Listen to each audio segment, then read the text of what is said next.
మీరు నాతో ఎందుకు అబద్ధం చెప్పారు? అబద్ధమా? నేనా? మీరెవరని నాకు అంతా తెలిసిపోయింది. తెలిసిపోయిందా? మీరు సమరసింహారెడ్డి గారు కదా, మీది రాయల్ ఫ్యామిలీ కదా, నువ్వు రాయలసీమ మొగుడు కదా.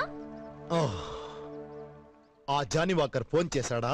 సీమ కోసం అక్కడున్న విలన్స్ అందరినీ చంపేసి మీ ప్రాపర్టీస్ అన్ని ఊరి జనానికి ఇచ్చేసి ఒట్టి చేతుల్లో గెటప్ చేంజ్ చేసుకుని ఇక్కడికి వచ్చేస్తారు కదా. ఆ సీమే మన ప్రాపర్టీ. అక్కడ ఎంత ఇచ్చినా ఇంకా 10,000 acres land, bungalows, gold, steamers అన్ని ఉన్నాయి. ఈ సింహం అక్కడ ఉంటే చాలా రక్తపాతం అవుతుందని శాంతి కోసం ఇక్కడ వచ్చేసా. నా కోసమా? అవును శాంతి, నీ కోసమే. నాకు ఈ సింహమే కావాలి. ఆ కుక్కతో నాకు పెళ్ళొద్దు.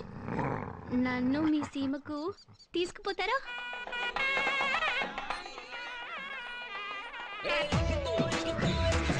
ఓం శుక్లాంబరధరం విష్ణుం శశివర్ణం చతుర్భుజం.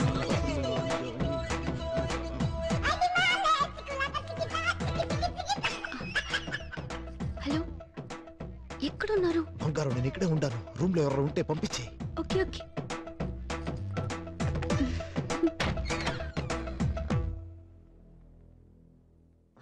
అన్నమయ్య నాగార్జునలా మారిపోయావే. అంత బంగారు కోసం.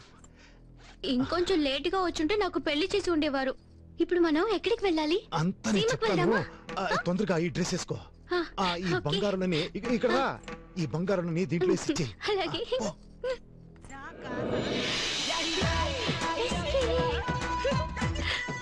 ఒక్కడు మహేష్ బాబుతో వెళ్తున్నట్టుంది కదా.